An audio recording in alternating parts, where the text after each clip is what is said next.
Anda milih kafir, Anda milih Muslim, Anda milih Kristen, Anda milih Buddha, itu Anda tidak bertanggung jawab kepada saya dan kepada siapapun. Yang berhak meminta pertanggungjawaban Anda adalah Tuhan. Jadi yang selain Tuhan jangan ikut-ikut.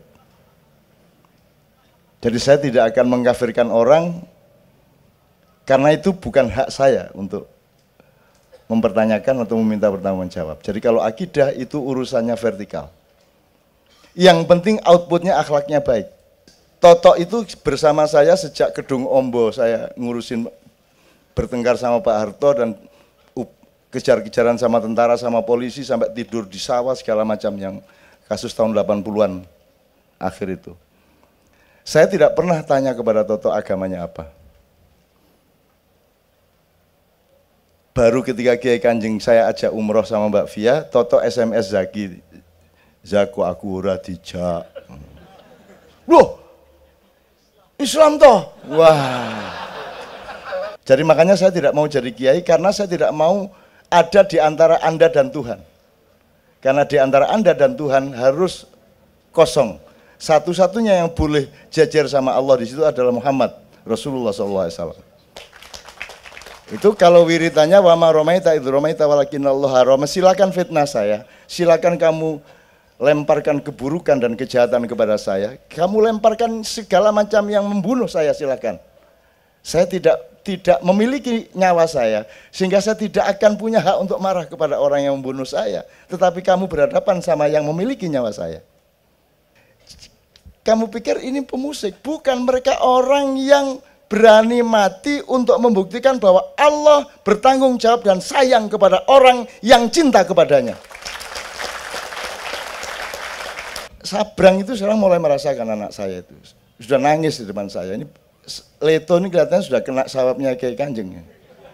Karena dia juga tidak mau, karena kita ini tidak mau, kita ngomong martabat ya, kita tidak pernah mengajukan proposal.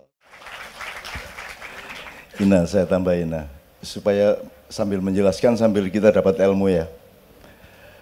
Jadi Kiai Kanjeng ini, teman-teman sekalian, beberapa kali sudah membubarkan diri. Sudah membubarkan diri. Dan itu kita ndak eman, bubar ndak masalah. Urip gak masalah, mati gak masalah. Itu saya kasih latar belakang dulu nanti sambil mempertegas apa yang Ina katakan. Jadi di Kiai Kanjeng itu ukuran pertama akhlak. Di Kiai Kanjeng tidak ada rekrutmen, tidak ada pemecatan. Ya, tidak ada narik orang masuk dan tidak ada nyuruh orang keluar. Belum pernah dan tidak akan pernah. Jadi semuanya alamiah berdasarkan interaksi murninya hati mereka dan bersatunya gelombang pikiran mereka. Pelanggaran nomor 1 akhlak. Akhlak itu bisa soal perilaku pribadi, bisa soal menyalahi komitmen segala macam ya. Sebelumnya saya jelaskan dulu. Kenapa bukan akidah nomor 1? Kok akhlak? Jadi mestinya kan akidah, akhlak, martabat. Jadi hitungan Kiai Kanjeng nomor 2 martabat. Jadi Kiai Kanjeng tidak akan pernah menerima pementasan semahal apapun kalau itu mengganggu martabatnya. Nah, martabat ini kita rumuskan terus-menerus bersama-sama.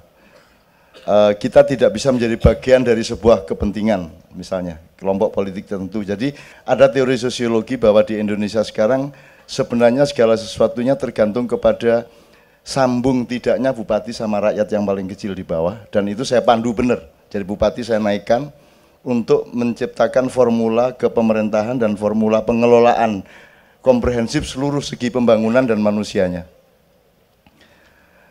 Kalau akidah nanti dulu, akidah ini tidak jadi pemikiran. Karena begini teman sekalian, kalau Anda milih kafir, Anda milih Muslim, Anda milih Kristen, Anda milih Buddha, itu Anda tidak bertanggung jawab kepada saya dan kepada siapapun. Yang berhak meminta pertanggungjawaban Anda adalah Tuhan. Jadi yang selain Tuhan jangan ikut-ikut. Jadi saya tidak akan mengkafirkan orang, karena itu bukan hak saya untuk mempertanyakan atau meminta pertanggungjawab. Jadi kalau akidah itu urusannya vertikal. Yang penting outputnya akhlaknya baik. Jadi Kiai Kanjeng ini jangan pikir yang santri cuman Islamianto saja, yang santri beneran lah. Dari pesantren, ngajar di pesantren, kiai. Imam ya pemenang karaoke dangdut se-Jawa Tengah. Ya. Yo, alah, Jijit Joko, gue ya ming Gendo Malioboro aslinya. Ya. Ini semua ndak ada, yang santri ndak ada. Dan kita tidak pernah mempengaruhi mereka untuk sholat atau tidak sholat. Karena kita percaya kepada cuaca. Kita percaya kepada aura, kita percaya kepada iklim. Yang tidak dilakukan Indonesia adalah menciptakan iklim yang resonansinya ke seluruh dunia. Karena pemimpin kita ndak punya uslub. Tidak punya balaghah. Uslub itu tata komunikasi dan sastra komunikasi. Uslub itu adalah ketinggian diplomasi. Kita tidak punya pemimpin yang memiliki ketinggian diplomasi. Ngomong swadaya pangan, dia lupa bahwa itu menyakiti negara-negara yang kita import. Ya garam, ya beras, segala macam. Dia tidak berdiplomasi sama sekali. Jadi nggak ngitung. Saya punya banyak sekali catatan dari yang saya bilang tadi, buku yang dipakai oleh pemerintahan kita sekarang, yang pelaksanaannya sama sekali tidak berdasarkan prinsipal orkestra musik. Tapi itu nggak usah kita perpanjang. Saya kembali ke Kiai Kanjeng.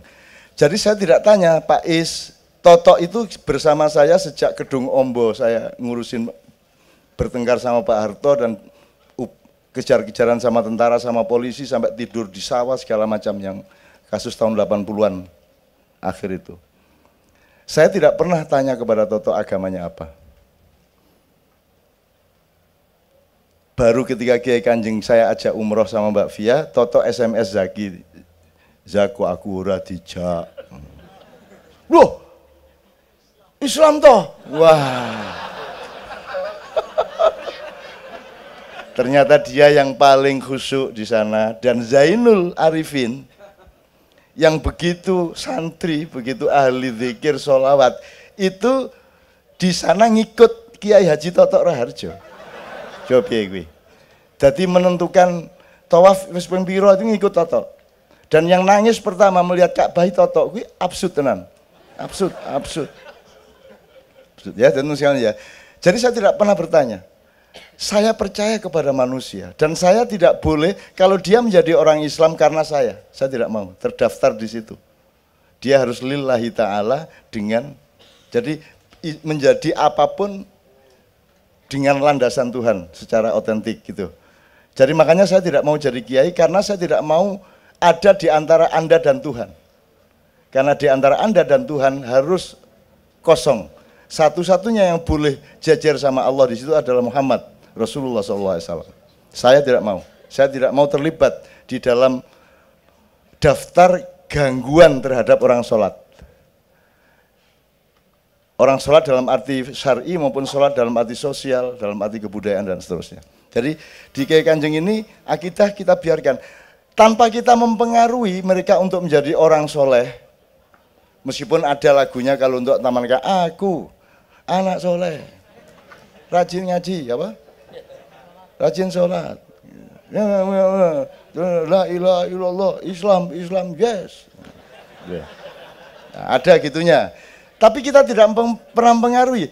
Tapi lambat laun Anda akan melihat loh, mereka ini santri ternyata. Karena mereka memang santri, hatinya suci kok. Saya nggak ragu-ragu ngomong suci, Mas. Pertama Anda ngomong otentik dulu. Kalau otentik itu berarti Anda murni. Kalau Anda murni berarti Anda asli. Kalau asli itu suci. Ya memang begitu. Suci itu bukan milik Allah. Suci itu, loh kita setiap hari harus mensucikan diri kok. Ragu-ragu ngomong suci. Nah, yang disebut kedaulatan adalah ketika Anda berpendapat, pendapat Anda itu suci. Artinya benar-benar otentik pendapat Anda. Meskipun berasal dari wacana bermacam-macam yang Anda verifikasi. Menurut teorinya Sabrang, negara kita ini aja mutanajis. Karena ada 4 macam air, tohir mutohir, musamas, mustakmal, mutanajis. Jadi air yang untuk wudhu itu satu yang suci dan mensucikan, 2 tidak bisa dipakai wudhu karena dia memenuhi syarat tapi dibiarkan terlalu lama kena macam-macam akhirnya tidak bisa dipakai wudhu. Yang ketiga, mustakmal sudah pernah dipakai orang, terus dipakai wudhu oleh kita menjadi tidak sah. Terus yang keempat adalah yang sudah dimasuki racun, bakteri dan kotoran-kotoran yang najis. Sekarang Anda lihat, pikiran Anda tentang sesuatu hal itu yang mana? Itu suci dan mensucikan, ataukah dia sudah terlalu lama orang berpendapat begitu tanpa ada kreativitas, tanpa ada pembenahan, terus Anda pakai terus, berarti dia kan air, bukan air musamas. Atau Anda diajari di kampus untuk mementingkan pendapat orang lain ketika bikin skripsi, sehingga tidak boleh pendapat Anda sendiri yang diutamakan. Jadi Anda dididik untuk menciptakan skripsi-skripsi mutanajis. Betul enggak?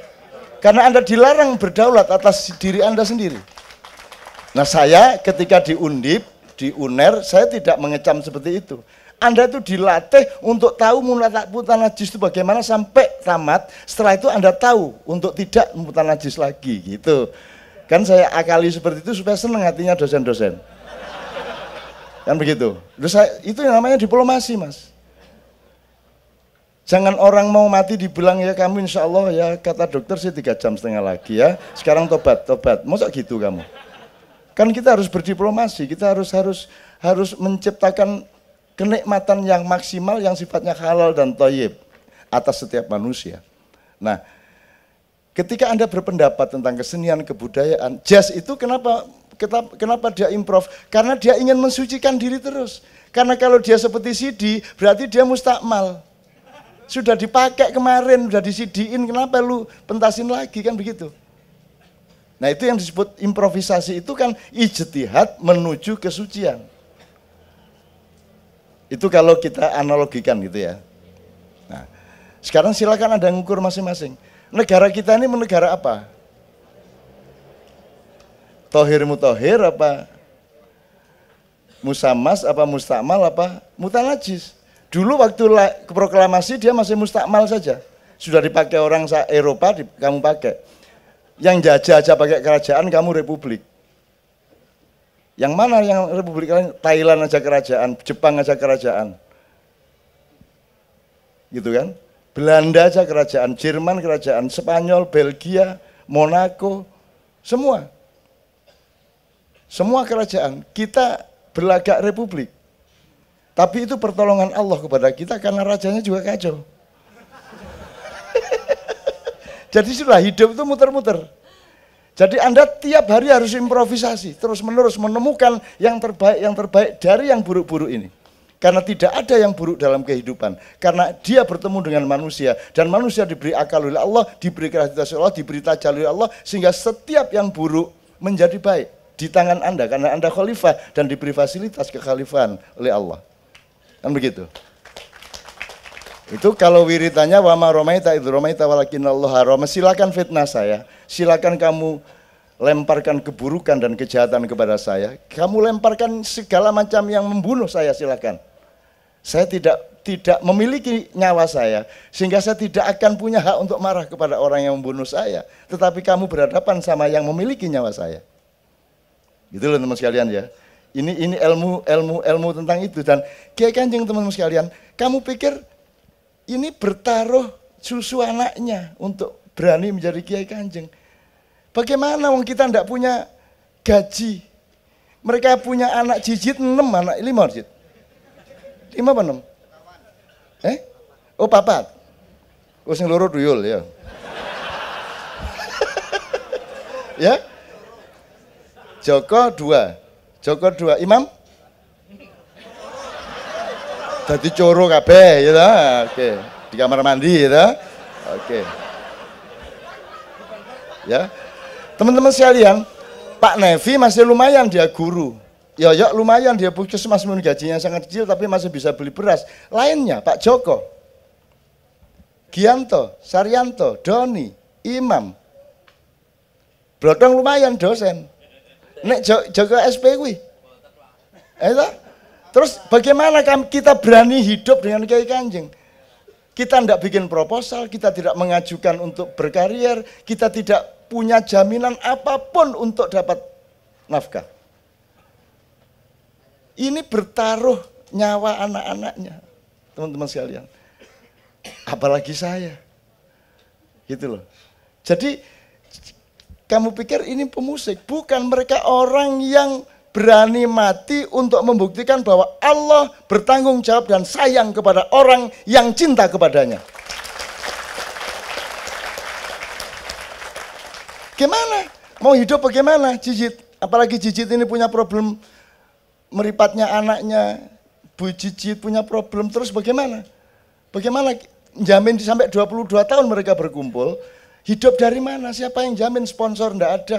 Semua orang berpikiran Kiai Kanjeng itu punya sponsor tetap. Dan benarlah mereka, sponsor tetap itu namanya adalah kasih sayang Allah Subhanahu wa taala. Nek enggak disayang Allah, bagaimana mereka bisa hidup? Termasuk saya. Dan seluruh kegiatan Ma'iyah itu betul-betul adalah bukan uji nyali, bukan. Yang saya uji itu bukan keberanian saya dan kayak yang saya uji itu adalah bahwa Allah itu benar ngomong, dia bertanggung jawab kepada hambanya. Dan itu saya ingin buktikan bahwa Allah benar-benar bertanggung jawab. Dan kalau harus mati untuk membuktikan tanggung jawab Allah itu, ya sudah, enggak apa-apa mati, apa sih angele mati. Enggak usah mati, mati dewe, kan gitu. Jadi ini bertaruh, Mas. Nah, Sabrang itu sekarang mulai merasakan anak saya itu. Sudah nangis di depan saya. Ini Leto ini kelihatannya sudah kena sawapnya Kiai Kanjeng. Karena dia juga tidak mau, karena kita ini tidak mau, kita ngomong martabat ya, kita tidak pernah mengajukan proposal.